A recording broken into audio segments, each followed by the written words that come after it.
आतंकवाद या आपदा जब सताती है उन्माद बनकर, शहादत आती है मुल्क की इमदाद बनकर। जुनून खून है सैनिकों का मिट्टी में, यूं ही नहीं घूमते हम आजाद बनकर। नमस्कार दोस्तों, दोस्ते जहां चैनल पर आपका स्वागत है। इस चैनल का उद्देश्य प्रेम, शांति और सकारात्मकता का प्रचार प्रसार करना है। इसी कड़ी के तहत आज हमारे साथ हैं कारगिल युद्ध के महानायक सूबेदार योगेंद्र सिंह यादव, परमवीर चक्र, जो भारत के इतिहास के सबसे कम उम्र में परमवीर चक्र जीतने वाले सैनिक बने। आइए हम उनसे मिलते हैं, उनसे बातचीत करते हैं और उनके विचार जानते हैं। जय हिंद सर। सर बहुत बहुत स्वागत है और बहुत बहुत धन्यवाद, आपने अपना कीमती समय इस कार्यक्रम के लिए दिया। मैं आप लोगों का सबका शुक्रिया अदा करता हूं कि जो आप ये चैनल के माध्यम से देश के अंदर जो सकारात्मक विचारों की एक विचारधारा पैदा करने की कोशिश कर रहे हैं, विचारों को पैदा करने की कोशिश कर रहे हैं, इसके लिए मैं आपका बहुत बहुत धन्यवाद। धन्यवाद सर। सर, आपको एक मिसाल के तौर पर देखा जाता है, चाहे किसी भी रैंक के सैनिक हों, सब आपको सम्मान की दृष्टि से देखते हैं और आपने जो राष्ट्र के लिए किया उसकी मिसाल दी जाती है आज के समय में, और आने वाली पीढ़ियां भी इसकी मिसाल देती रहेंगी। तो सेना में आने की प्रेरणा आपको कहां से मिली सर? देखिए, मैं एक किसान परिवार से संबंध रखता हूं और उस परिवार से ही मुझे प्रेरणा मिली, क्योंकि मेरे पिताजी भी एक आर्मी में थे और उन्होंने 65 और 71 की एक एज ए सैनिक लड़ाई लड़ी और उन्होंने वो लड़ाई के वो युद्ध के मंजर देखे, वो परिस्थितियों के अंदर किस प्रकार की कठिनाइयों का सामना करना पड़ता है, तमाम चीज़ें उन्होंने अपने जहन के अंदर बसा करके रखी हुई थी। जब हम धीरे धीरे बड़े हुए तो वो कहानियों के तौर के ऊपर लड़ाइयों की वो वेदनाएं सुनाया करते थे, तो वहीं से एक जुनून पैदा हुआ कि मुझे भी अपने पिता के सपनों को साकार करना है, क्योंकि मेरा भी रास्ता पिता के उन पद चिन्हों की तरफ ही जाता है। तो वहां से मुझे एक प्रेरणा मिली और मैं भारतीय सेना के अंदर मात्र 16 साल और 5 महीने की उम्र में भर्ती हो गया। सर, कोई विशेष घटना बचपन की आपको याद हो जो आप बता सके हमारे दर्शकों को, जिसने बहुत प्रेरित किया कि हाँ मुझे आर्मी में ही जाना है? पिताजी, फिर उसके बाद स्कूल के अंदर मुझे आज याद है कि लगभग 8th क्लास का शायद मैं छात्र रहा हूँगा। उस समय एक कैलाश मानसरोवर की जो है बात हो रही थी, कोई चैप्टर था, तो उस चैप्टर में बात करते करते तो हमने पूछा कि सर ये कहाँ पर है? बोला ये चाइना में है। बोला चाइना में? बोला नहीं, पहले हिंदुस्तान का था लेकिन अभी वो चाइना में है। तो हमने तुरंत उस गुरुजी को बोला सर अगर हमें स्टैंड गन दे दी जाए तो हम इनको वापस हिंदुस्तान में ला सकते हैं। तो वो एक ऐसी चीज, भावनाएं उस समय पैदा हो रही थी कि शायद हम अपने देश की मिट्टी की जो एक खुशबू है उसको दूर तक फैला सकें, या उसके जो हमारे खून के अंदर जो रक्त पिता का बह रहा था एक सैनिक के तौर के ऊपर, उस रक्त का वो शायद उबाल होगा। और वहीं से जो है हमें, क्योंकि भाई भी फिर सेना के अंदर चला गया तो फिर ऑटोमेटिक मुझे भी जाना ही था। अच्छा, तो क्या आप पहले प्रयास में ही सेना में चयनित हो गए थे? जी बिल्कुल, मैं पहला प्रयास था अक्टूबर 96 को मेरठ भर्ती दफ्तर में भर्ती थी और वहीं से फर्स्ट चांस के अंदर मैं भर्ती हो गया। कारगिल का जो युद्ध है जिसने आपको अपना शौर्य और पराक्रम दिखाने का अभूतपूर्व मौका दिया, और जिससे विश्व ने एक महान सैनिक की वीर गाथा रचने का एक मौका था, वो युद्ध। तो कृपया अपना कारगिल का जो संस्मरण है वो हमारे दर्शकों को बताएंगे कि कैसे कैसे ये युद्ध हुआ और उसमें आपके साथियों ने और आपने क्या क्या कार्य किए। देखिए, वैसे तो हर एक सैनिक की इच्छा होती है कि वो अपनी मातृभूमि के लिए अपने रक्त को बहाए और अपनी मातृभूमि की रक्षा करे, लेकिन ये बहुत कम लोगों को ये सुअवसर प्राप्त होता है। मैं शुक्र अदा करता हूँ ऊपर वाले का भी और इस भारत माता का भी, मुझे मात्र 19 साल की अवस्था और 2.5 साल की सर्विस के दौरान मुझे सुअवसर प्राप्त हुआ। जब ये कारगिल का युद्ध शुरू हुआ तो कोई भी भारतवासी या भारतीय सेना को ये आभास नहीं था कि अब हिंदुस्तान के लिए कुछ आने वाले साल बड़े कठिन हो सकते हैं, क्योंकि दोनों देश, जो पड़ोसी देश भारत और पाकिस्तान, दोनों के बीच एक मैत्रीपूर्ण वातावरण बन रहा था, सौहार्दपूर्ण वातावरण था। वर्ष 1999 में फरवरी के माह में तत्कालीन प्रधानमंत्री माननीय अटल बिहारी वाजपेयी जी ने लाहौर बस यात्रा की, तो उस समय माहौल दोनों देशों के बहुत निकटतम थे, कोई आभास ही नहीं लगा सकता था। लेकिन पाकिस्तान की फौज और उनके कुछ हुक्मरानों को ये दोस्ती शायद पसंद ना होगी, वो शांति को अशांति में तब्दील करना चाहते थे। तो उन्होंने 1971 का जो शिमला समझौता, जिसमें विंटर के समय में दुर्गम पहाड़ियां जहां पर जीवन यापन करना भी बहुत मुश्किल होता है, वहां से सेना जैसे विड्रॉल हो जाती थी, लेकिन वो सेनाएं उनकी विड्रॉल नहीं हुई और उन्होंने हमारी तमाम भारतीय चौकियों के ऊपर कब्जा कर लिया। तो जब ये युद्ध शुरुआत हुई अप्रैल महीने से, जिसमें सबसे पहला कैप्टन सौरभ कालिया, जो कि उनकी पेट्रोलिंग के साथ जैसा भी एक अमानवीय व्यवहार किया जिसने पूरा हिंदुस्तान बल्कि पूरे विश्व ने देखा, तो उस जो एक इंसान की इंसानियत को भी हमें जो है तवज्जो देना बहुत ज़रूरी होता है। एक सैनिक की भी मान मर्यादा को भी रखना बहुत ज़रूरी होता है। मैं मानता हूँ कि हर एक सैनिक, चाहे दुश्मन देश का है चाहे अपने देश का है, दोनों सैनिक अपने देश की मातृभूमि के लिए लड़ते हैं, लेकिन अगर वो शहीद हो जाता है लड़ते लड़ते, तो फिर एक मानवता एक इंसान के अंदर जागृत हो जानी चाहिए, जैसा कि हमारे देश के हिंदुस्तान के सैनिकों के अंदर होती है कि हमारा देश का सैनिक कभी किसी मरे हुए पाकिस्तान के सैनिक के साथ दुर्व्यवहार नहीं करता है, जबकि पाकिस्तान के कुछ एक जो सैनिक जो कि एक इंसानियत की तमाम मर्यादाओं को भूल जाते हैं और एक मानवता के बरखिलाफ जो भी कार्रवाई की जाती हैं वो करने की कोशिश करते हैं। वो एक ऐसी दुर्घटना घटी, एक ऐसी घटना थी जिसने पूरे देश को झकझोर कर रख दिया। वो तो हमारा एक साथी था, सौरभ कालिया हमारा एक साथी था, एक सैनिक था। तो सैनिकों के अंदर एक बदले की भावना, एक जुनून क्यों ना पैदा हो। सभी हिंदुस्तान के सैनिकों के अंदर वो जुनून पैदा हुआ कि हम अपने साथी का बदला जरूर लेंगे।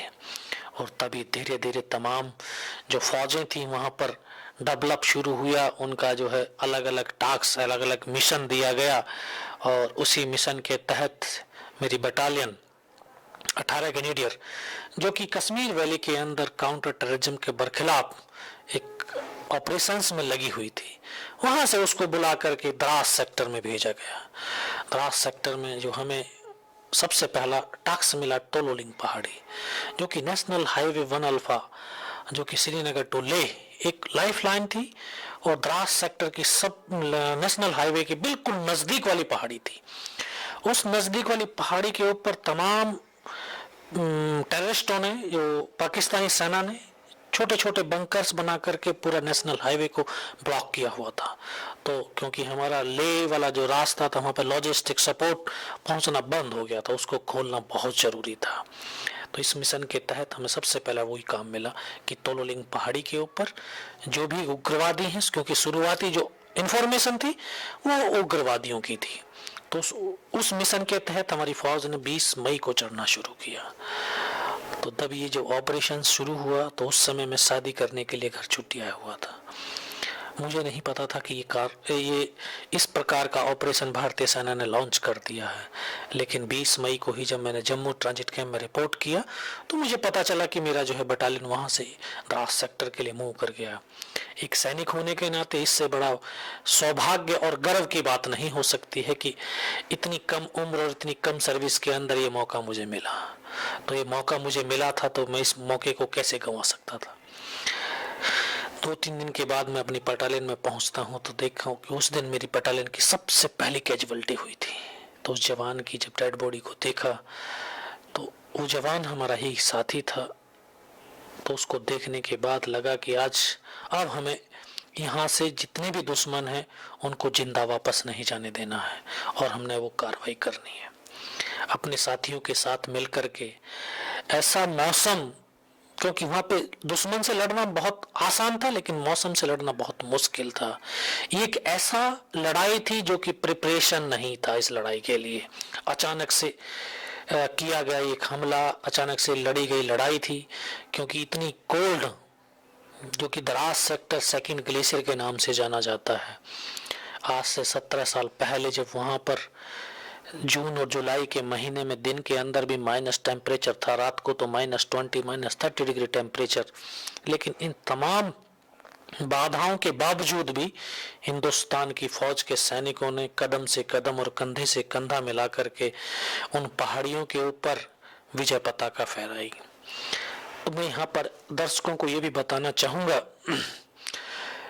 कि इंसान की पहचान किसी जो है उसके रैंक या उसके ओहदे से नहीं बल्कि उसके कर्मों से होती है। मैं अपने दर्शकों को, अपने साथियों को बताना चाहूंगा कि मैं कोई ऐसा स्पेशल शक्तियों को लेकर के पैदा हुआ इंसान नहीं हूं। मैं भी एक बिल्कुल नॉर्मल आम इंसान की तरह इंसान हूं। तो अपने साथियों के साथ जैसे आम लोग काम करते हैं उसी प्रकार से काम करता रहा। लेकिन 22 दिन जो मेरी बटालियन ने तोलोलिंग पहाड़ी के ऊपर लड़ाई लड़ी, जिसमें 2 अफसर, 2 जेसीओज और 21 जवानों ने शहादत दी, तो 22 दिन के अंदर मुझे जो एक काम मिला कि नीचे से ऊपर अपने साथियों तक अमनेशन और राशन पानी लेकर के जाना था। तो 15 जवानों का हमारा ये टोली थी और 15 जवानों में से सिर्फ 3 जवान ऐसे थे जो कि कंटिन्यू 22 दिन हम सुबह 5 बजे नीचे से अमनेशन राशन पानी लेकर के रात को 2:30 बजे ऊपर पहुंचते थे। जबकि दुश्मन ऊपर से जो है गोलाबारी, बम्बारमेंट, मौसम, इन सब की परवाह न करते हुए हर एक सैनिक आगे की तरफ बढ़ता था, क्योंकि मेरा साथी वो ऊपर तब तक फायर कर सकता है, तब तक दुश्मन को रोक सकता है जब तक हम उसके पास में एमिनेशंस और राशन पानी नहीं पहुंचाएंगे। वो हमारी वजह से ऊपर बैठा हुआ। तो ये भावना के साथ में हम चलने वाले सिर्फ 3 बंदे थे। और जब ये तोलोलिंग पहाड़ी 12 जून को कैप्चर हो गई, 13 जून को तोलोलिंग के आगे वाली तमाम जो चोटियां थी उनको 18 ग्रेनेडियर्स ने कैप्चर किया।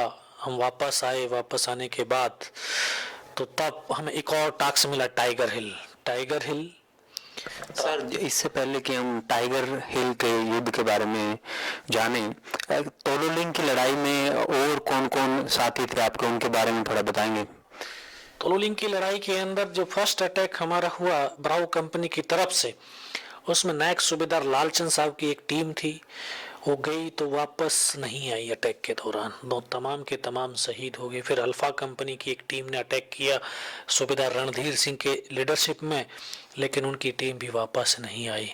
फिर धीरे धीरे जब हमारी कैजुअलिटी बढ़ने लगी तो नीचे हायर कमांडर्स का सीओ के ऊपर प्रेशर बढ़ने लगा कि बहुत ज़्यादा कैजुअलिटी हो रही है कि आप अपनी पलटन को विड्रॉल कर लें ताकि जो है दूसरी पलटन को भेजा जा सके और दूसरा कुछ किया जा सके। लेकिन सीओ हमारे बहुत एक अच्छे लीडर थे।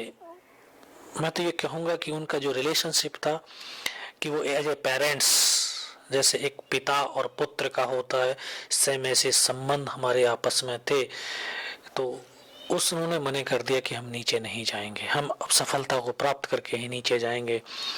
तो कैजुअलिटी बढ़ती जा रही लेकिन कोई सफलता नहीं मिल रही थी। तो 26 तारीख को इंडियन एयरफोर्स के कुछ जो फाइटर्स थे उन्होंने वहां पर बहुत ज्यादा तादाद में बम्बारमेंट किया, लेकिन बहुत बड़े बड़े पत्थर थे जिसके नीचे से मिट्टियां निकाल करके दुश्मन ने संगड़ बनाए हुए थे। तो उन बम्बारमेंट का उनके ऊपर कोई असर नहीं हुआ। फिर फिर 28 तारीख को इंडियन एयरफोर्स के जो रैकी हेलीकॉप्टर्स होते हैं ऊपर से रैकी की एयर फोटो लिए गए ताकि सिचुएशन क्लियर हो जाए, तब दोबारा से प्लानिंग बने और हमें सफलता मिले। उसके बाद रैकी हो गया, सब कुछ फोटो आ गए, तो कुछ स्थिति क्लियर हुई कि यहाँ पर बहुत सारे मिलिटेंट हो सकते हैं, लेकिन अभी तक कंफर्म नहीं था कि यहाँ पर आर्मी भी है। उसी दिन, क्योंकि मुझे आज भी याद है कि शाम का वक्त था, तोलोलिंग चोटी के ऊपर 3 एयरफोर्स के अटैकर हेलीकॉप्टर्स फायर करने के लिए आए। तीनों हेलीकॉप्टर्स ने बहुत भारी तादाद में जो भी फायर किया, फायर करने के बाद जैसे वो टर्न हुए अपने देश की तरफ, तो लास्ट वाले हेलीकॉप्टर्स को उन्होंने गाइडेड मिसाइल के द्वारा वहीं पर ढेर कर दिया। तभी उसी दिन मिग-21 को भी पाकिस्तान ने कारगिल सेक्टर के अंदर गिरा दिया।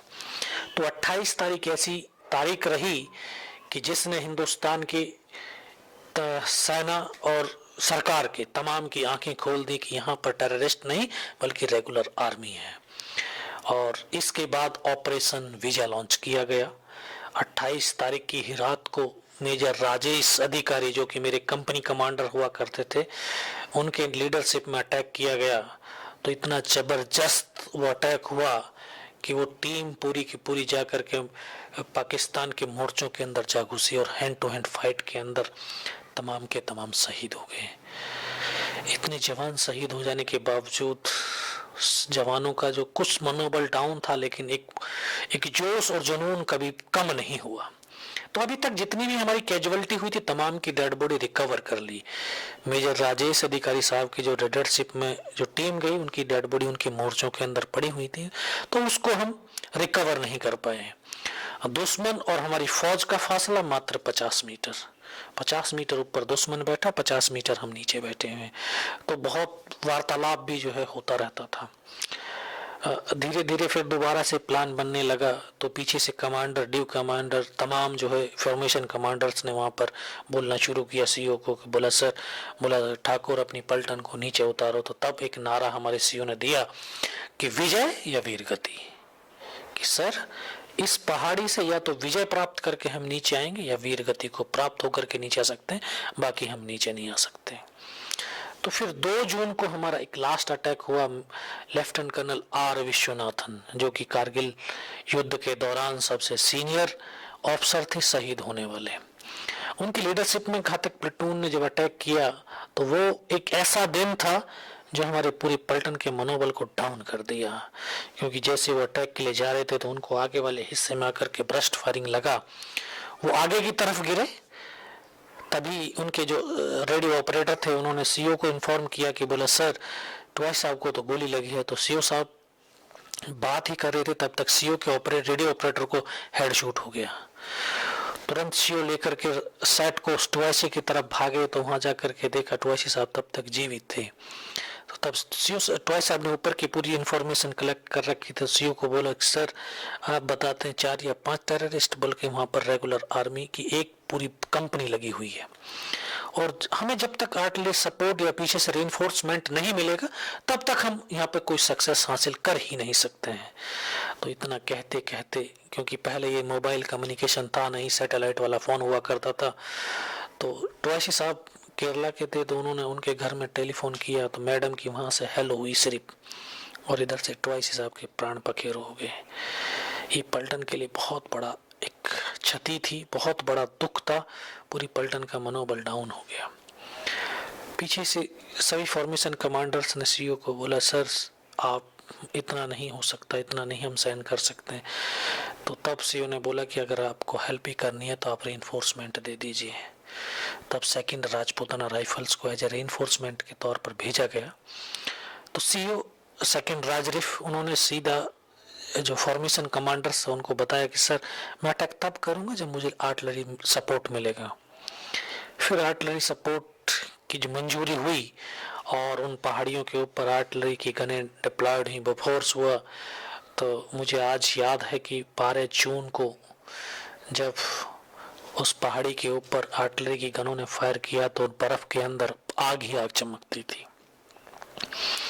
और पूरी रात फायर करने के बाद सुबह अटैक हुआ, तो हिंदुस्तान को पहली सफलता के रूप में तोलोलिंग पहाड़ी प्राप्त हुई। ये है तोलोलिंग।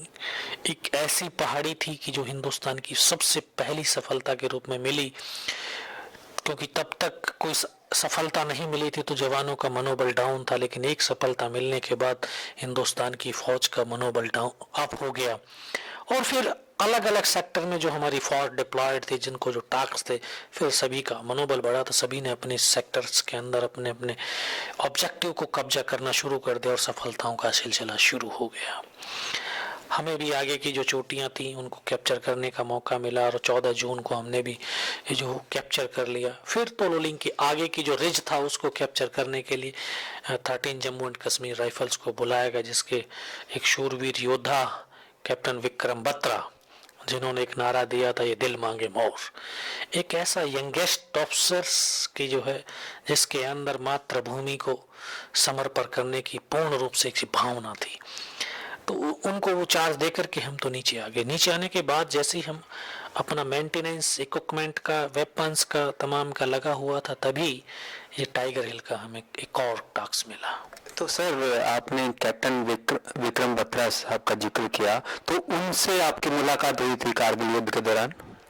नहीं, उनसे कोई मेरी मुलाकात नहीं हुई। सिर्फ जो एक टीवी तो थे ही नहीं, उस समय वहाँ पर हमारे पास एक रेडियो हुआ करता था छोटा वाला, तो उस रेडियो के ऊपर जब जैसे न्यूज या उसमें सुना करते थे कि हाँ भी कैप्टन विक्रम बत्रा ने ऐसा बोला है, तो पर्सनल कोई मुलाकात नहीं हो पाई। टाइगर हिल का जो युद्ध हुआ उसके बारे में बताइए प्लीज। हाँ, जैसा कि अब हम नीचे आने के बाद, तोलोलिंग की कैप्चर हो जाने के बाद नीचे जब हमारे मेंटेनेंस अपना वेपन इक्विपमेंट का कर रहे थे, तभी एक और टास्क हमें टाइगर हिल का मिला।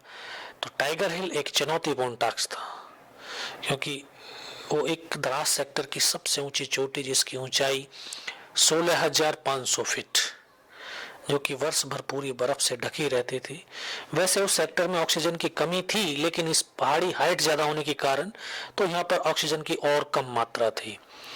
तो ऐसी चोटी को कैप्चर करने के लिए सीओ ने अपना एक नया प्लान बनाया कि इस पहाड़ी को किस प्रकार से हम कैप्चर कर सकते हैं। उस प्लान के तहत था कि एक घातक platoon as a commando platoon, उसको सबसे पहले टाइगर हिल के पीछे की तरफ से जाकर के ऊपर चढ़ना है और ऊपर जाकर के अटैक करना है, क्योंकि ये ऐसा कठिन रास्ता था कि जिस पर दुश्मन ये अंदाजा नहीं लगा सकता था कि यहाँ से भी हिंदुस्तान की फौज ऊपर आ सकती है।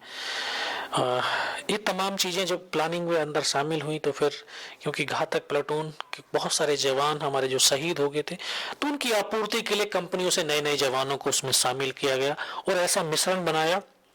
उसमें यंगेस्ट जवान भी थे और उसमें कुछ पुराने जवान जिनका अनुभव और एक इधर से जुनून, दोनों जब एक चीज मिल जाते हैं तो बहुत बड़ी ताकत बन जाती है। तो उस प्रकार का एक मिश्रण बना करके टुकड़ी बनाई। तो उसी समय हमारे एक कमीशन होकर के आए थे लेफ्टिनेंट बलवान सिंह, उनको उस टुकड़ी की कमांड दी गई। तो हमें 4-5 दिन का समय मिला कि हम अपने काम के ऊपर टैक्स के रिहर्सल कर सके। फिर हमने टास्क की रिहर्सल किया। रिहर्सल करने के बाद आखिरकार 2 तारीख को हमें चढ़ना शुरू किया। तो उस पहाड़ी के ऊपर सिर्फ दिन में रात को चढ़ सकते थे, दिन में नहीं, क्योंकि दुश्मन दूर तक हमें डोमिनेट किए हुए था, दूर तक हमें कैजुअलिटी कर सकता था। अगर उनको एक्सेस रास्ते पता चल जाएं तो वो उस रास्तों से चढ़ने ही नहीं देगा। इसलिए अपने आप को छुपाना भी बहुत जरूरी है, सरप्राइज भी मेंटेन रखना बहुत जरूरी था। तो सिर्फ रात को हम चलते थे, पूरी रात चले हम। पूरी रात चलने के बाद सुबह हम पहुंचे, तो जैसे फर्स्ट लाइट हुआ फिर पत्थरों के नीचे चुपचाप पड़े रहे। फिर रात हुआ, दोबारा चले। तो हम लगभग 2 रात और 1 दिन चलते चलते जब हो गया, दूसरे दिन शाम के टाइम जब वहां पहुंचे, क्योंकि पहाड़ी इलाके के अंदर एक बहुत बड़ी चीज होती है कि हम नीचे से अगर पहाड़ी को देखते हैं तो उसका जो पहला चोटी है वही लगता है कि ये लास्ट चोटी है, लेकिन जब उस चोटी के ऊपर पहुंचते हैं तो फिर अगले वाली चोटी दिखाई देती है। तो इसी सर, आप जैसे बताया कि 2 रात चलते रहे, तो उस समय खाने की क्या व्यवस्था थी उस समय आपके पास?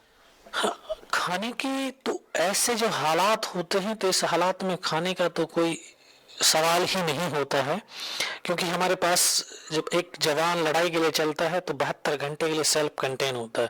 उसमें उसके पास में कुछ एक पका हुआ भी होता है, बाकी ड्राई राशन होता है जिसमें खरमूले हैं और ये आपके ड्राई फ्रूट्स, ये तमाम चीज़ें होती हैं। और एक्स्ट्रा अगर बिस्कुट विस्कुट ले सकते हैं तो वो ले सकते हैं, क्योंकि सामान इतना, हमारे पास वजन इतना हो जाता है कि उस वजन को कैरी करना, ऑक्सीजन की मात्रा कम, चढ़ाई चढ़ना बहुत मुश्किल था।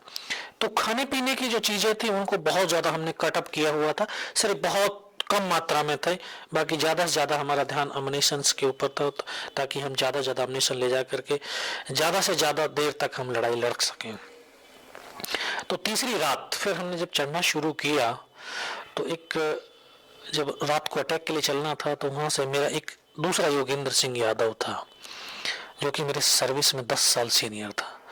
तो हम दोनों को एज ए गाइड के तौर के ऊपर वहां से चुना गया। तो हम दोनों गाइड के तौर के ऊपर चल रहे थे। तो पूरा रात चलते चलते सुबह का वक्त था, बहुत छोटा सा रास्ता जिसमें सिर्फ एक दूसरे का हाथ पकड़कर या रस्सियों के सहारे ऊपर जा सकते थे, बाकी ऊपर चढ़ना नामुमकिन था। तो हम धीरे धीरे धीरे करके ऊपर चढ़ने लगे। तो एक दूसरे का रस्सी बांधी, हम धीरे धीरे चले। तो पत्थर तो फिसलने लाजमी थे। तो जैसे पत्थर फिसले कुछ हमारी आवाज भी हुई। तो दोनों तरफ दुश्मन के बंकर्स थे जो कि अंधेरे की वजह से हमें नहीं दिखाई दिए। तो शायद हो सकता है दुश्मन उस समय सो रहा हो। जैसे पत्थरों की आवाज हमारी आवाज हुई तो उसकी आंखें खोली और उन्होंने दोनों तरफ से इस प्रकार से फायरिंग कर दिया। तो जो हमारा रास्ता था वो रास्ता कटअप हो गया। केवल हम 7 जवान ऊपर चढ़ पाए। ऊपर पहुंचे तो बिल्कुल प्लेन इलाका, सामने दुश्मन के 2 पोस्ट। 7 जवानों ने जाकर के आधाधुंध फायरिंग किया। उसमें बैठे तमाम पाकिस्तान के सैनिकों को मार गिराया। नीचे वाली टुकड़ी को के ऊपर तो इतना ज्यादा बम्बारमेंट किया, गोलाबारी किया कि उनको ऊपर चढ़ने ही नहीं दिया। बिल्कुल हमें आइसोलेशन करने की उनकी एक नीति थी। तो जब हमारा ऊपर वाले साथियों बंकर्स के अंदर फायरिंग चल रहा था तो दुश्मन मात्र 50-60 मीटर रहा होगा ऊपर, जो टॉप था उनका, जहां पर उनका पूरा डिप्लॉयमेंट था एक कंपनी का। उन्होंने देखा कि हिंदुस्तान की यहाँ तक फौज आ गई है, क्योंकि फर्स्ट लाइट हो चुकी थी। उन्होंने हमारे ऊपर इतना जबरदस्त गोलाबारी शुरू किया, बम्बारमेंट शुरू किया कि हम ऐसी परिस्थिति में फंस गए कि अगर एक कदम आगे रखते हैं तब भी हमारा हेड शूट था और एक कदम पीछे रखते हैं तब भी हमारा हेड शूट था। यानी मौत तो निश्चित हो चुकी थी कि मरना तो है। सभी ने एकदम बोला कि यार मरना ही तो है, लेकिन मरने से पहले जितने ज्यादा से ज्यादा पाकिस्तानियों को हम मार सकते हैं हम मारेंगे और आगे बढ़ेंगे। ये यहाँ पर ये बताना चाहूंगा कि हमारे देश के सैनिकों की और देश की सेना की सबसे बड़ी ताकत सैनिक है, क्योंकि सैनिक हिंदुस्तान का एक ऐसा है जो आखिरी सांस और आखिरी गोली तक उसके कदम हमेशा आगे की दुश्मन की तरफ बढ़ते हैं, कभी उसकी पीठ दुश्मन की तरफ नहीं होती है। ये हमारे सैनिकों की सबसे बड़ी ताकत है, जो कि एक देश की भी ताकत है। हम आगे की तरफ भागे, उनकी डेड बॉडियों को निकाल करके फेंका, वहां से जो है फायरिंग शुरू किया। लगभग 5 घंटे हमें फायरिंग करते हो गए। तो पीछे से कोई सपोर्ट था नहीं, पीछे धीरे धीरे अम्युनिशन तो खत्म होना ही था। तो लगभग 10:30 बजे के आसपास, उस दिन तो मौसम भी बहुत साफ था, हमने जब अम्युनिशन बहुत कम मात्रा में लगा तो हमें एकदम से एक नई रणनीति बनाई कि सभी ने बोला सर फायरिंग बंद कर देते हैं। हमने अचानक से फायरिंग बंद कर दिया। तो ये भी एक सत्य है, अगर बिना लीडर के कोई लड़ाई जीती नहीं जा सकती है। तो उस समय हमारा एक लीडर, हमारा जो प्लेटून हवलदार था, हवलदार मदन, वो हमारे साथ था। उन्होंने यही पूरी रणनीति उन्होंने ही बनाई। तो हम चुपचाप, एकदम से फायरिंग स्टॉप हुआ। जब फायर स्टॉप होते ही पाकिस्तान को कि जो सैनिकों को लगा कि या तो हिंदुस्तान के सैनिक मारे गए हैं या इनका अम्युनिशन खत्म हो गया है। तो लगभग 11, 11:30 के आसपास उन्होंने 10-12 जवान सिर्फ ये देखने के लिए भेजे थे कि हिंदुस्तान के यहाँ पर जवान कितनी संख्या में हैं, जिंदे हैं या मर गए हैं। तो हमने पूरा एक कोऑर्डिनेट किया हुआ था आपस में कि अलग अलग पत्थरों के पास बैठे हुए थे। जब वो बिल्कुल नजदीक आए और हमें लगा कि यार अब इनमें से एक भी नहीं बचेगा, तब हमने एक साथ फायरिंग खोला। उनमें से 1-2 ही बचा, बाकी सबको मार दिया। लेकिन 1-2 जो बचा था पाकिस्तान का सैनिक, उन्होंने ऊपर जाकर के अपने कमांडर्स को बताया कि वहां पर तो हिंदुस्तान के 8 या 10 ही जवान है। जैसा कि पाकिस्तान की एक रणनीति रही है कि युद्ध नीति रहती है कि उसकी जो है काउंटर अटैक करने की। उन्होंने विदिन 30 मिनट 30 से 35 पाकिस्तान के जवानों ने दोबारा से हमारे ऊपर हमला कर दिया। हम तो संभल भी नहीं पाए थे। इतना जबरदस्त हमला, जितने उनके पास हैवी वेपन थे तमाम का हमारे ऊपर बम्बारमेंट। उसके बाद फिर पत्थर फेंकने शुरू किए, ग्रेनेड फेंकने शुरू किए, लेकिन हमने फायरिंग नहीं खोला, क्योंकि अगर हमारा एक फायर खुलता तो हमारी लोकेशन पता चल जाती और सीधा दूर से हमें बर्बाद कर सकते थे। तो चुपचाप बैठे रहे। जब कुछ वो नज़दीक आते रहे, तो जब नज़दीक आए तो हमारी सपोर्टिंग वेपन एक ही था हमारे पास, LMG लाइट मशीन गन। जैसे उनको वो दिखाई दिया, सीधा उसी के ऊपर RPG का एक गोला फेंका और उसकी बैरल को डैमेज कर दिया। तो उसको चलाने वाले भी नए ही जवान थे, तो उनको जब पत्थर लगे आकर के तो वो भी एकदम से प्लाटून हवलदार की तरफ भागे। मैं उस LMG के जस्ट बाईं तरफ बैठ करके फायर कर रहा था, तो मुझे आज भी याद है कि मेरे प्लाटून हवलदार ने मुझे आवाज़ दिया कि योगिंदर, इस LMG को उठा करके मुझे फेंक दे, बाकी क्योंकि ये एक ऐसा यही वेपन है जिसकी फायर पावर बहुत ज़्यादा और दुश्मन हमारे नज़दीक तक नहीं आ सकता। बोला बचाएगी तो आज ये LMG बचाएगी, बाकी दुनिया में आज कोई बचाने वाला नहीं है। मैंने उस वेपन को उठा करके जैसे अपने प्लाटून हवलदार की तरफ फेंका तो मेरी नज़र ऊपर की तरफ गई, तो जिन पत्थरों से हम फायर कर रहे उसी के ऊपर 7 बंदे खड़े हुए थे। मैं कहा सर ये तो बिल्कुल नज़दीक आ गए, कहाँ पर हैं ये खड़े?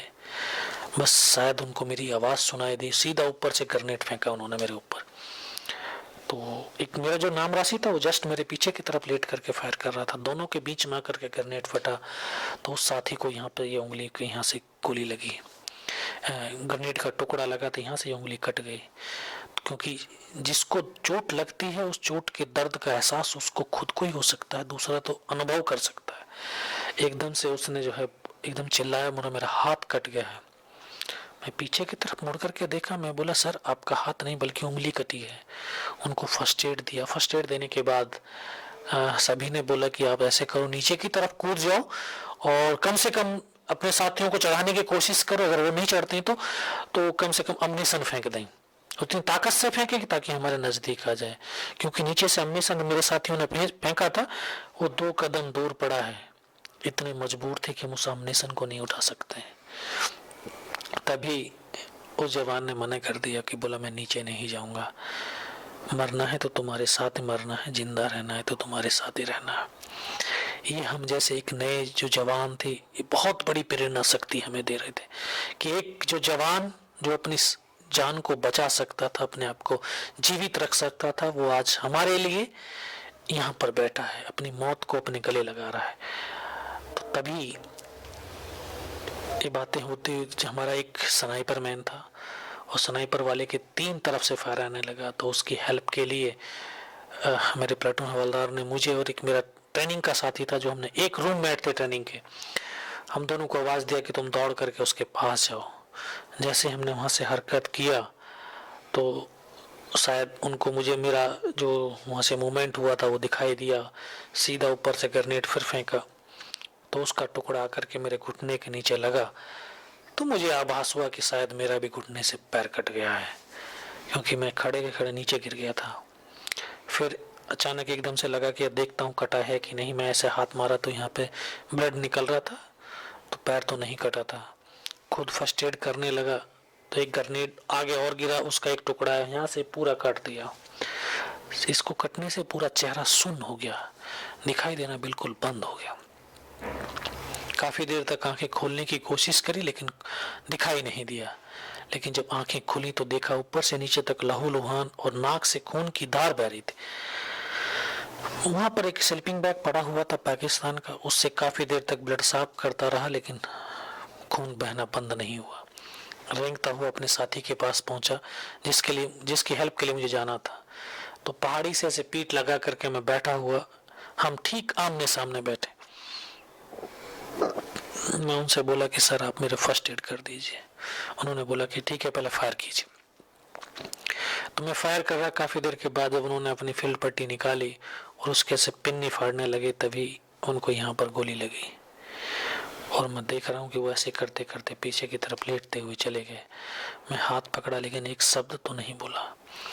मेरा ट्रेनिंग का साथी मेरे बगल में बैठा था, मैं उसको बोला अनंतराम सर को तो गोली लगी है। उसने भी बोला क्या, और उसको आकर के सीने में ब्रस्ट लगा, वो भी आकर के मेरी तरफ लेट गया। तभी मैं अपने प्लेटून हवलदार को बोला, सर दोनों बंदों की तो गोली लगी है। बोला क्या हुआ?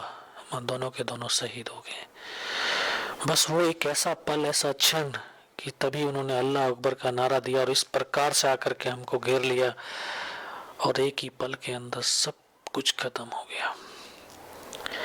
जिन साथियों से मैं एक पल पहले बात कर रहा था, आज वो एक पल के बाद मेरे पास ही नहीं थे। दुश्मन की तरफ से मैं भी मर चुका था। उन्होंने आकर के रीचेक करने लगे कि एक एक को गोलियां मारने लगे, तो तमाम की डेड बॉडियों के अंदर 4-4, 5-5 गोलियां जब दागते थे, डेड बॉडी ऐसे उछलती थी। तो मैं भी इस तरह से पड़ा हुआ था। मैं भी अपने आप को पूर्ण रूप से ईश्वर को समर्पित कर दिया था कि जिंदा रखना है तो वही रखेगा और मारना है तो वही मारेगा। बेहोश था, लेकिन इतना बेहोश नहीं था कि उनको देख ना सकूं या सुन ना सकूं। देख सकता था, सुन सकता था। तो उसने आकर के जब मेरे सामने वाले साथी को डेड बॉडी में जो है गोलियां मारी, तो डेड बॉडी ऐसे उछलने लगी। इस तरह से पड़ा हुआ उसने आकर के फर्स्ट में मेरे बाजू में यहाँ पर ब्रस्ट मारा, फिर उसके बाद उसने पैर में 3-4 जगह गोलियां मारी। तो मैं चुपचाप पड़ा रहा, सहता रहा उस दर्द को। काफी देर के बाद उनको यकीन हो गया कि इनमें से कोई जिंदा तो है नहीं। बहुत गालियां दी, बूट की ठोकरें मारी, जो भी ऐमानी व्यवहार उन्होंने करना चाहिए था वो किया। उसके बाद जहां से हम रात को चले थे वहां पर हमारी एक MMG लगा था कि उसको बर्बाद करने के लिए उन्होंने एक प्लान बनाया कि नीचे टाइगर हिल की बगल में एक मस्को घाटी थी जहां पर उनका बेस कैंप है, उसको मैसेज दिया कि नीचे जो हिंदुस्तान का पोस्ट है इसको बर्बाद कर दो। जैसे ही वो प्लान मेरे कानों तक पड़ा तो मुझे लगा कि आज मेरे पूरे साथी खत्म हो जाएंगे। तब ऊपर वाले से सिर्फ एक ही प्रार्थना करी कि मुझे इतने जिंदा रख दे कि मैं अपने साथियों तक सूचना पहुंचा सकूं। और ये भी सत्य है, निस्वार्थ भाव और सच्ची श्रद्धा है तो ईश्वर शक्ति भी साथ देती है। चुपचाप पड़ा रहा और फिर एक डिटर्मिनेशन, एक दृढ़ संकल्प किया, अगर इसने सर और सीने में गोली नहीं मारी, चाहे मेरा हाथ पैर दोनों ही काट करके क्यों ना ले जाए, मैं उफ तक भी नहीं करूंगा और मैं जिंदा भी रहूंगा। ये दृढ़ संकल्प ही आज मुझे जीवित रखने में सबसे बड़ा सार्थक साबित हुआ। चुपचाप पड़ा रहा।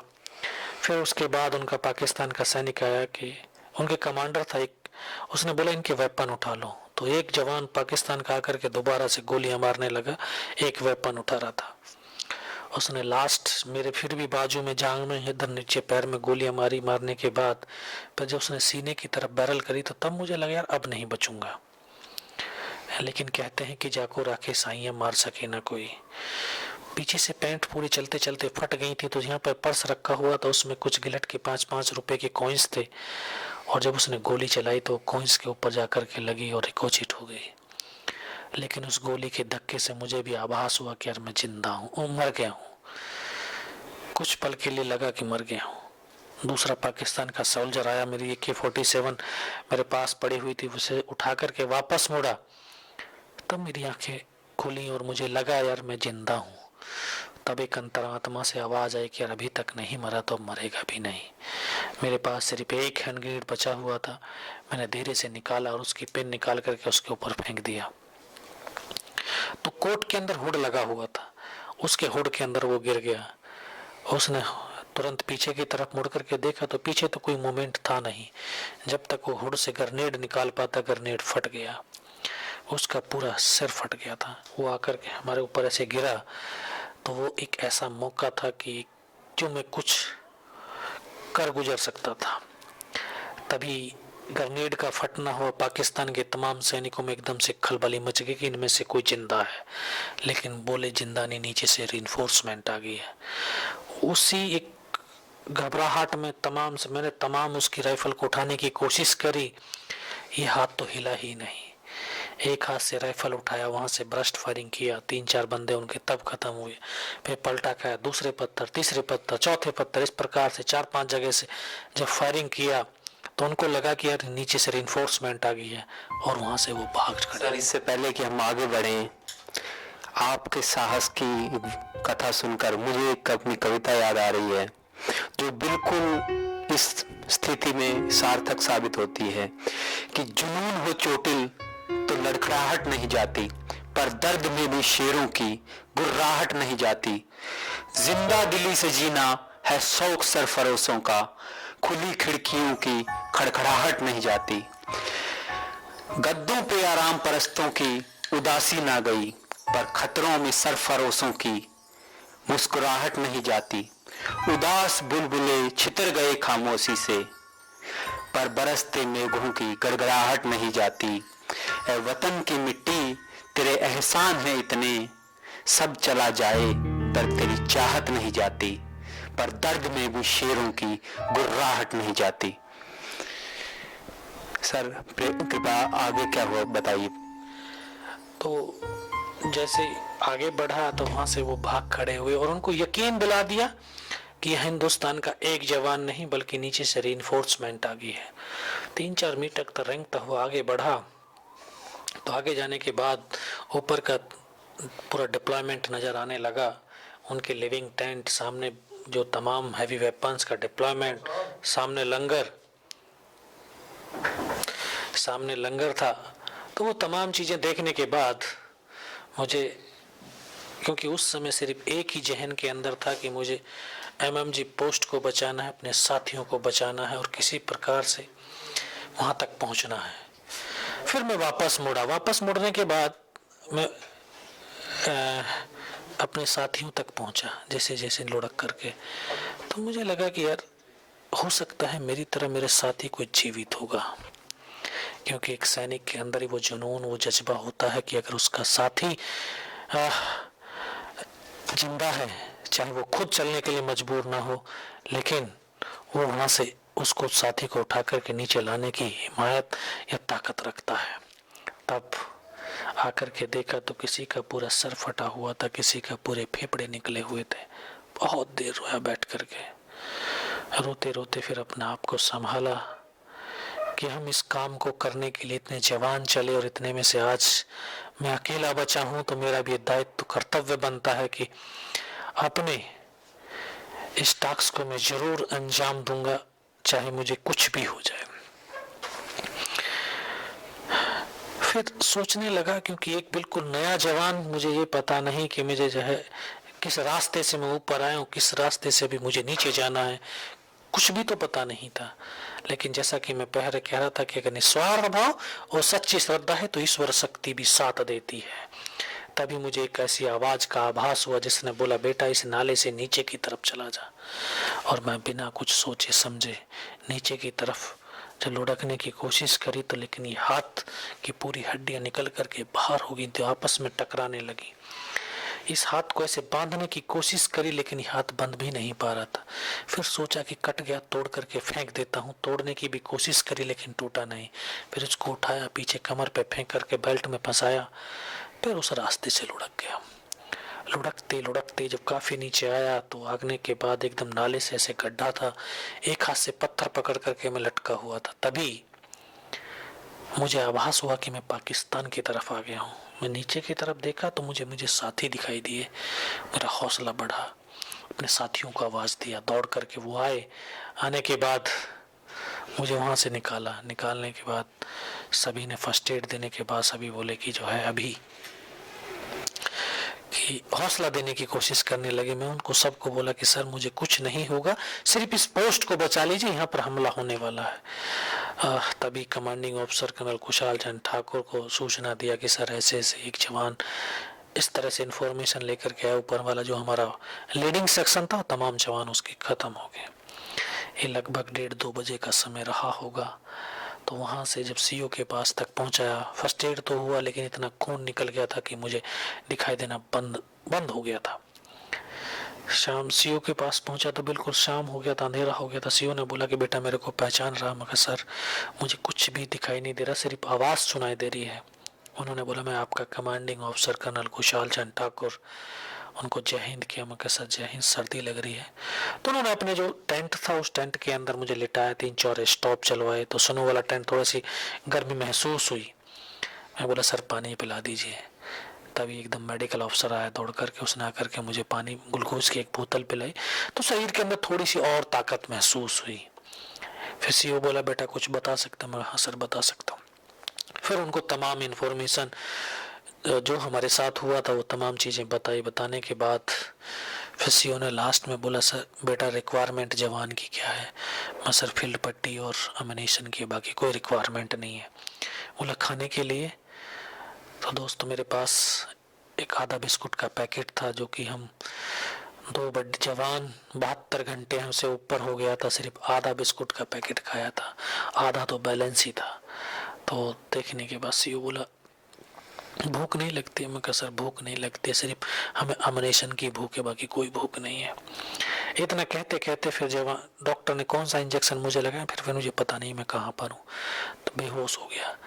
फिर 3 दिन के बाद मैं होश आया, देखा ऊपर पंखा चल रहा है, तो पता चला कि 92 बेस हॉस्पिटल श्रीनगर, और वहीं पर मुझे सूचना मिली कि उसी रात को मेरी बटालियन ने दोबारा से हमला किया और बिना कुछ कैजुअलिटी के टाइगर हिल टॉप के ऊपर विजय पताका फहरा दिया। ये हमारी बटालियन ही नहीं बल्कि हिंदुस्तान की फौज की सबसे बड़ी जीत थी। टाइगर हिल कैप्चर हो जाने के बाद कारगिल युद्ध का यू टर्न हो चुका था। तो सर बहुत सारे साथी हैं जो इस साक्षात्कार को देख रहे होंगे, तो बहुत सारे पहले से प्रोत्साहित हैं और ज़्यादा प्रोत्साहित होंगे। तो एक युवा जब भी कोई करियर चुनता है तो हर कोई सेना में नहीं जाना चाहता, कुछ लोग अलग रुचि रखते हैं। तो वो देश के जो युवा हैं वो राष्ट्र की सेवा करना चाहते हैं, तो उनके लिए आप क्या सलाह देना चाहेंगे? हाँ, मैं क्योंकि आज हिंदुस्तान एक युवा हिंदुस्तान है जिसमें 65% युवा जिसकी जो है ताकत है, मैं अपने देश के उन युवाओं से यही कहना चाहूँगा कि हम सबसे पहले हम एक हिंदुस्तानी हैं, और इस हिंदुस्तान के लिए हम ये जीवन भी कम है, क्योंकि ये एक ऐसी पावन मिट्टी है जिसमें वीर और वीरांगनाओं ने अपने खून से इसको पावन किया हुआ है। इसमें जन्म लेकर के हमें बहुत गर्व महसूस करना चाहिए। हम किसी भी सेक्टर में रहें, चाहे हम आर्मी चुना है, चाहे कोई दूसरे सेक्टर चुने हैं, जो भी चुना है, किसी भी सेक्टर में रहिए, लेकिन वहां से भी हिंदुस्तान और अपने देश को अपने दिल के अंदर बसा करके रखिए। देश की तरक्की हम सब की तरक्की होगी। जब हमारा देश तरक्की वाला होगा तब हम तरक्की वाले होंगे, और जब हमारा देश पावरफुल होगा तो तब हम पावरफुल होंगे। मैं दोस्तों से यही कहना चाहूँगा कि आप कहीं भी रहें, कोई सा भी सेक्टर चुनें, लेकिन अपने देशभक्ति की भावना को अपने दिल के अंदर सजो करके रखें, ताकि हमारा देश एक समृद्ध, शक्तिशाली और पावरफुल बन सके। सर आपने इतनी विकट परिस्थितियों में कार्य किया और युद्ध में लड़े, और आपने अपना जो टास्क मिला था उसको पूरा किया और बहुत ही जरूरी जानकारी दी, जिसकी वजह से हमने टाइगर हिल का जो युद्ध हुआ था उसमें विजय हासिल की। परंतु अभी देखने में आ रहा है कि बहुत सारे युवा साथी हैं जो थोड़ी सी असफलताओं की वजह से, थोड़ी विकट परिस्थितियां आती हैं, हतोत्साहित हो जाते हैं और आत्महत्या जैसा जो घृणित कार्य है वो कर लेते हैं। तो ऐसे युवा जो हतोत्साहित हो जाते हैं थोड़ी सी असफलताओं से, थोड़ी विकट परिस्थितियों से, उनके लिए आपकी क्या सलाह है? हाँ, आज मैं देख रहा हूँ कि बहुत सारे हमारे ऐसे युवा साथी हैं कि अगर एक असफलता मिल गई तो तमाम उनकी निराशा छा जाती है, तो हताश हो जाते हैं कि अब जीवन में कोई हमारे लिए जीवन यापन करना ही बहुत मुश्किल है, जीवन ही बेकार है। तो ऐसी परिस्थिति के अंदर हमें जिसने रोशनी दिया है, बल्ब बनाने वाले उस थॉमस वाटसन को जो है देखना चाहिए कि जिसने 9,999 बार असफलता प्राप्त करी, लेकिन उसने असफलता से सीखा, क्योंकि हर एक असफलता इंसान को कुछ ना कुछ सिखाती है और उस सीख से हम आगे बढ़ सकते हैं। अगर हर जगह सफलता मिलती चले जाए तो एक इंसान को एक अच्छी शिक्षा कभी प्राप्त हो ही नहीं सकती है जब तक उसको असफलता ना मिले। और हम सब एक ऐसे हिंदुस्तान से हैं कि जिसमें वीरों ने जन्म लिया है, भगवानों ने जन्म लिया है, शूरवीरों ने, जो मुनियों ने जन्म लिया है। तो ऐसे लोगों का खून, रक्त हमारे धमनियों के अंदर, हमारे शरीर के अंदर संचित है, बह रहा है। तो हमें कभी भी निराशा का जो है माहौल अपने अंदर पैदा होने ही नहीं देना चाहिए। मैं एक छोटा सा उदाहरण आपको देना चाहूँगा कि अगर हम 70% आज देश की आबादी किसान से हैं, गांव से हैं। एक गांव का किसान फसल उगाता है, एक अचानक से ओले पड़ गए, बारिश हो गई, उसकी फसल नष्ट हो जाती है। वो अपने आप को मारता नहीं है। क्यों नहीं मारता है? क्योंकि उसको मालूम है अगर तू मर गया तो तेरे पीछे कोई अन्न उगाने वाला नहीं होगा। अगर अन्न नहीं उगेगा तो हमारे देश के करोड़ों लोग बिना अन्न के मर जाएंगे। तो साथियों, उस एक किसान की उस सोच को अपने अंदर जगाइए। वो पूरी फसल नष्ट हो जाने के बावजूद भी फिर दोबारा से मेहनत करता है, दोबारा से खेती को जो है बोता है, फिर फसल उगाता है और फिर फसल काटता है। क्योंकि एक असफलता एक इंसान को पथभ्रष्ट नहीं कर सकती है, जबकि उसकी इच्छा अडिग होनी चाहिए, इच्छा निस्वार्थ होनी चाहिए, मेहनती होनी चाहिए। हर एक चीज ऑटोमेटिक सॉल्व हो जाती है, क्योंकि हमारे अंदर जो सकारात्मक सोच जब पैदा होगी तो ऑटोमेटिक हमारे विचार भी, हमारी करेक्टर भी सकारात्मक होगा और हम हमेशा देश को भी सकारात्मक की तरफ बढ़ाएंगे। यही मैं आप लोगों से कहना चाहूँगा कि कोई भी असफलता आपको पथभ्रष्ट नहीं कर सकती है, जबकि आपके अंदर वो एक सोच को पैदा ही ना होने दें। एक सकारात्मक सोच को रखें, अपने माँ बाप की तरफ सोचें, क्योंकि जीवन हमारे माँ बाप ने दिया है। अगर वो ना चाहते तो शायद आज हम इस दुनिया में नहीं होते। जब जीवन उन्होंने दिया है तो इसको खत्म करने का हक हमें किसने दिया है? हम खत्म नहीं कर सकते। ये हमारे माँ बाप के ऊपर ये चीजें। तो ऐसी चीजों को सोचिए और इस चीज के ऊपर विचार कीजिए, तो आपके अंदर कभी भी नकारात्मक विचार कभी पैदा नहीं होंगे। क्योंकि हम जब ये तो नकारात्मक तब पैदा लगता है कि ये मेरा जीवन है, मैं सब कुछ भी कर सकता हूँ। नहीं, आपका नहीं है, ये आपके माँ बाप का दिया हुआ है। तो उनकी तरफ देखिए। सर, अभी हाल ही में एक बीएसएफ के जवान ने एक वीडियो सोशल मीडिया पर डाला है। तो विभिन्न संस्थाओं में, केवल सेना ही नहीं, विभिन्न संस्थाओं में वहाँ के कर्मचारियों को कुछ समस्याएं हो सकती हैं। परिवार में भी, एक परिवार स्तर पर भी हम सोचे तो समस्याएं होती हैं। तो आपके विचार से इस तरह की स्थितियां होती हैं तो उसका श्रेष्ठतम उपाय क्या है कि समस्याओं के निदान के लिए कौन सा तरीका सर्वश्रेष्ठ है आपके विचार से? ये संदेश सैनिकों के लिए भी होगा और जो सिविलियंस हैं, जो विभिन्न संस्थाओं में काम कर रहे हैं, उनके लिए भी एक संदेश होगा कि इस तरह की समस्या आती है तो श्रेष्ठतम तरीका क्या हो सकता है समस्याओं के निदान का? हर एक समस्या का समाधान होता है। दुनिया के अंदर ऐसी कोई समस्या नहीं जिसका समाधान एक इंसान के पास ना हो, क्योंकि इंसान इस धरती का सबसे खूबसूरत जीव है, जिसके पास बुद्धि है, सोच है, विवेक है, सब कुछ है इसके पास। तो इसके पास हर समस्या का समाधान भी है। विशेष तौर के ऊपर मैं हर एक ऑर्गेनाइजेशन के हर एक उस सबॉर्डिनेट को, उस संस्था के कर्मचारी को यही कहना चाहूँगा कि हम जिस प्रकार से एक परिवार होता है वैसी शायद एक ऑर्गेनाइजेशन होती है। क्योंकि मैं अपनी फौज के बारे में अगर मैं बात करूं तो जैसे हमारे फौज एक हमारा परिवार है, और परिवार के अंदर जैसे घर का परिवार है, जिस माँ बाप का परिवार है, उस परिवार के अंदर जैसे भाई बहन, माता पिता, इनका जो एक रिलेशन संबंध होता है, एक प्यार होता है, वही सेम हमारी एक ऑर्गेनाइजेशन के प्रति होता है। ऑर्गेनाइजेशन के अंदर भी रहने वाले लोगों का आता है। तो हमें सबसे पहले अपने ऑर्गेनाइजेशन के बारे में सोचना चाहिए, क्योंकि ऑर्गेनाइजेशन देश के बारे में सोचती है। तो देश, ऑर्गेनाइजेशन, सबऑर्डिनेट, उसके बाद अपनी आपके सोचने की बारी आती है। तो हमें अपने बारे में सोचने के लिए जरूरत नहीं है, हमें देश के बारे में सोचना, अपने ऑर्गेनाइजेशन के बारे में सोचना, और तभी हम एक अच्छे उस ऑर्गेनाइजेशन के सिपाही, एक कर्मचारी, एक अच्छे सच्चे सेवक बन सकते हैं। और जो भी सर्विस कर रहा है, वो एक सेवक है, और सेवक निस्वार्थ होता है, उसके अंदर कोई स्वार्थ नहीं होता है, और जहां उसके अंदर स्वार्थ हो गया वो सेवक नहीं है फिर। तो सबसे पहले हम सेवक बने और निस्वार्थ बने, तब हम जो है आगे अपने देश को, अपने ऑर्गेनाइजेशन को ले जा सकते हैं।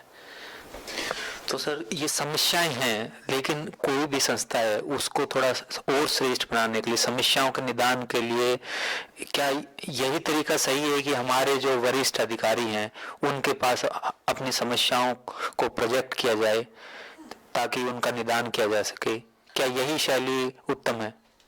देखिए, ये हर एक समस्या का समाधान होता है जिसके लिए एक सिस्टमेटिक सिस्टम बना हुआ है। अगर हम उस सिस्टमेटिक सिस्टम के तहत अपनी समस्याओं को लाते हैं तो मैं नहीं समझता कि उस समस्या का समाधान नहीं होता होगा। हर एक समस्या का समाधान होता है, लेकिन उसको कहने का, लाने का तरीके जो है सही होने चाहिए। जब हम सही तरीके से हम किसी काम को करेंगे तो उसमें समय शायद ज़्यादा भी लग सकता है, कम भी लग सकता है, और लेकिन समस्या का समाधान जरूर हो सकता है। तो दोस्तों, अभी हमने देखा और सुना कि कारगिल युद्ध के महानायक, परमवीर चक्र विजेता सूबेदार योगेंद्र सिंह यादव, उनके विचार सुने हमने विभिन्न विषयों पे, और कारगिल युद्ध का वृतांत उनके मुखारविंद से सुना।